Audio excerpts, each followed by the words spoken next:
So, this is a tricky one. Today, I'm going to be talking about Phineas and Ferb, the Disney cartoon about building roller coasters, severe parental neglect, and animal secret agents fighting evil scientists. See, this show is obviously a classic. It's probably Disney Channel's most successful cartoon. It premiered in 2007, it was incredibly popular, and for an entire generation of kids, Phineas and Ferb was just the S-tier show. Like, right up there with early SpongeBob. But unlike SpongeBob, Phineas and Ferb ended back in 2015, 6 whole years ago. And like, am I the only one who's kind of surprised by that? Like, doesn't it kind of feel like Phineas and Ferb never actually left? That can't just be me, right? But yeah, Phineas and Ferb has been over for a long time. And I was planning on doing this video of pretending Phineas and Ferb isn't over a while ago. That is, until...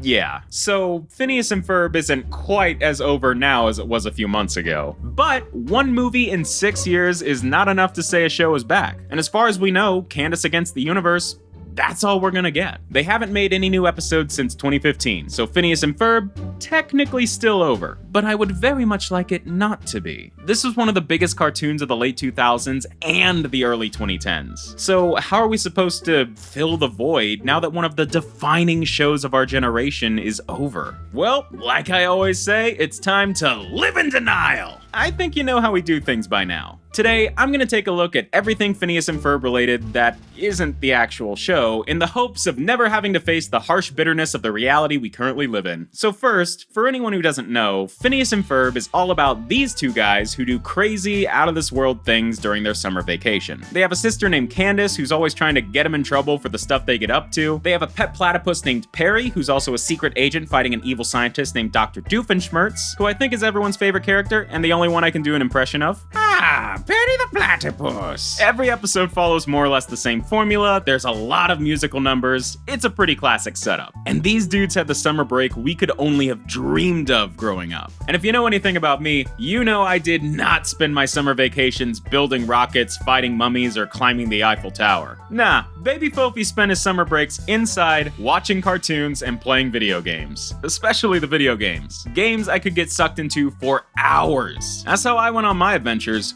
virtually. Which brings me to the sponsor of today's video, Moonlight Sculptor. This is the newest mobile MMORPG experience from XL Games, the developers behind Arcade, and it's got basically everything you'd want in this kind of game. Intense, addictive combat, immersive story, fantastic visuals, and so much more on top of that. You can explore dungeons full of enemies and bosses to gain experience, compete in weekly tournaments to gain cool rewards, or if you're not in the mood for battles, you can just chill out, decorate your home, fish, craft weapons, and even cook up some food you can use for buffs. And that's not all, because Moonlight Sculptor recently had its very first update introducing new dungeons, raids, and events. And you can even play in sleep mode to keep gaining EXP and loot anytime you want. So if all that sounds cool to you, be sure to click the top link in my description to download the game and try it for yourself. And you can join the Moonlight Sculptor community by checking out their official Twitter and Discord, also linked in the description. Major thanks to Moonlight Sculptor for sponsoring today's video, and now,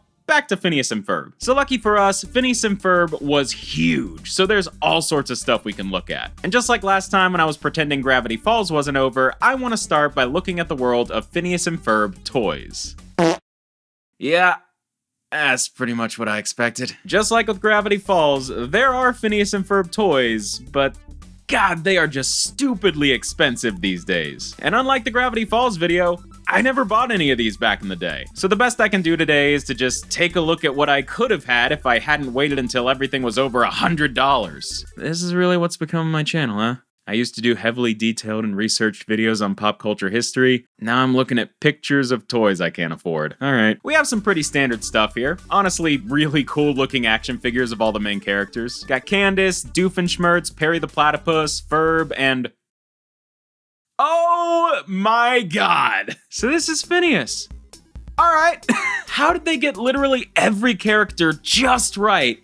Except Phineas. He looks cursed. I know I've made jokes about Funko Pops having dead, soulless eyes, but this is next level. I think the underlying trauma of all those life-threatening adventures finally caught up to Phineas. Also, why is he so big? Look at him next to Candace. He's huge. And I'm supposed to pay $100 for this? Yeah, no. I'm gonna need something a little more affordable and less this. So let's go with the old standby, video games. Again, Phineas and Ferb was super popular for a really long time, so there's a number of games based on the series. About 4, from what I can tell, not counting mobile games and browser games. The first one came out for the Nintendo DS way back in 2009, and it's kinda your standard kids game for the time. Some basic running and jumping, collecting stuff, and playing minigames. If you grew up with it, I could absolutely see you being super nostalgic for it, but for me, it's not really anything special, to be honest. Though I will say the game being full 3D was pretty impressive right out of the gate. And they actually made a 3D Phineas that won't haunt my dreams. But while it looks like Phineas and Ferb, it doesn't really have the Phineas and Ferb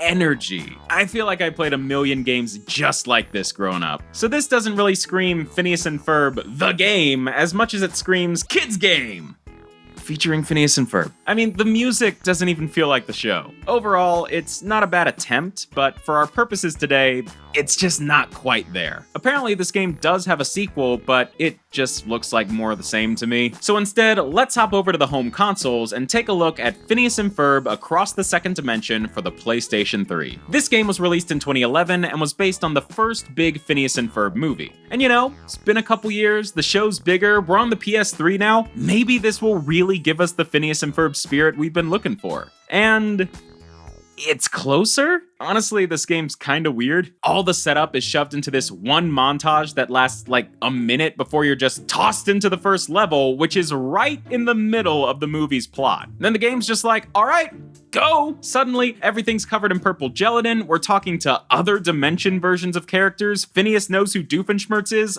This game really expects you to have seen the movie in order to keep up. Which isn't great, since what I'm looking for is something that can deliver the Phineas and Ferb experience without being attached to the show. But it's not that bad, just a little weird. Gameplay-wise, it's one of those Skylanders-style co-op action games, which was pretty much what every kid's game was in the early 2010s. It looks like Phineas and Ferb, it's fully voiced by all the original actors, and it plays pretty well. But then there's that word, co-op. It's a game designed to be played with friends. I don't have those, and I've played enough of these Skylanders-style games to know that if you're playing by yourself, things move pretty slowly. So while yeah, the game's fine, it's not really my style. And being so heavily attached to the Second Dimension movie means it kinda misses the mark for the video too. I wanna feel like I'm playing through an episode of the show. These feel like games based on a show. Yes, there is a difference. And to be fair, that's only scratching the surface of the world of Phineas and Ferb games. Maybe some other time I'll do more of a deep dive on these games and a few of the ones I couldn't look at today. But for now, let's try something else. Maybe super interactive stuff isn't what we need to bring back that Phineas and Ferb spirit. I mean, all our memories of Phineas and Ferb didn't involve effort from us. Nah, man, it was summer. We were lying on the floor with a bag of Chex Mix watching the One Hit Wonder episode for the 20th time that week. Wait, One Hit Wonder. Oh, duh, what about music? Phineas and Ferb is famous for its songs, so maybe there are some soundtrack CDs to check out. Oh my god, okay, yes. Yes, there very much are. Apparently, having at least one song in every episode for 8 years straight leads to a lot of soundtracks getting released. And if you know the show at all, you don't need me to tell you that Phineas and Ferb songs are on another freaking level, dude. Back when I made my first Phineas and Ferb video, I had some of these soundtracks on repeat constantly. The main theme, Ain't Got Rhythm, Busted, Everything's Better with Perry, Summer Belongs to You? This song is so happy it should be studied. And there's dozens and dozens more songs across all sorts of albums from the show, TV specials, movies, there's even freaking holiday music. I'm pretty sure there's a Phineas and Ferb song for every occasion. So are these a good way to pretend the show isn't over? Duh, these songs are a good way to pretend my problems don't exist, let alone that a cartoon ended. But you might think, that's too easy. Of course these songs give off the Phineas and Ferb vibes. They were part of the show. And that was the whole problem you had with the Second Dimension game, so it's kinda cheating, isn't it? And yeah, I guess. So how about this? What if I told you there was another show that is absolutely perfect for anyone missing Phineas and Ferb? Yeah, some of you probably saw this coming. We're talking Milo Murphy's Law. This show premiered on Disney back in 2016, and if you've never heard of it, you might notice that it looks a lot like Phineas and Ferb. Well, that's because it's from the creators of Phineas and Ferb, Dan Povenmire and Jeff Swampy Marsh. This was their next project right after Phineas and Ferb, and it's all about Murphy's Law. Anything that can go wrong will go wrong, and how the main character, Milo Murphy, is the living embodiment of that law. It's wacky, it's over the top, Milo is voiced by Weird Al Yankovic, and chances are, if you like Phineas and Ferb, you'll dig this show. It's only got 2 seasons, at least so far, running from 2016 to 2019, but it's on Disney+. Give it a shot. And hey, there's even a Phineas and Ferb crossover episode, which I don't count. It's a different show. Oh, right, I almost forgot to mention, Dan Povenmire also has another new show coming to Disney Channel called Hamster and Gretel. It's all about 2 siblings who are given superpowers by aliens, but hijinks ensue, and the older brother's powers accidentally go into their pet hamster instead.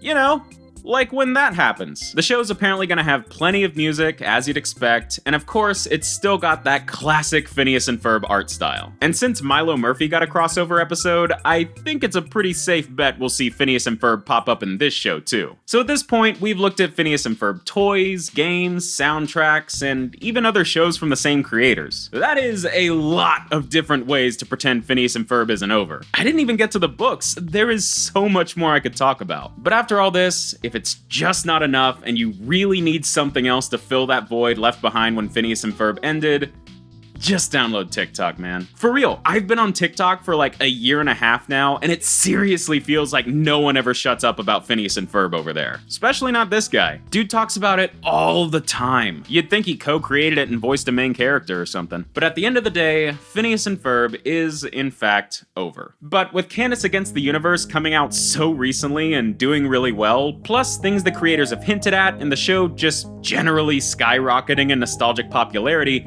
I honestly don't think this is the last we'll see of Phineas and Ferb. Whether it's a new movie or a continuation of the show, it is way more likely that Phineas and Ferb continues than Gravity Falls or Steven Universe. So, yeah, maybe Phineas and Ferb is a show we don't have to pretend is over. Then what the heck did I do all this for?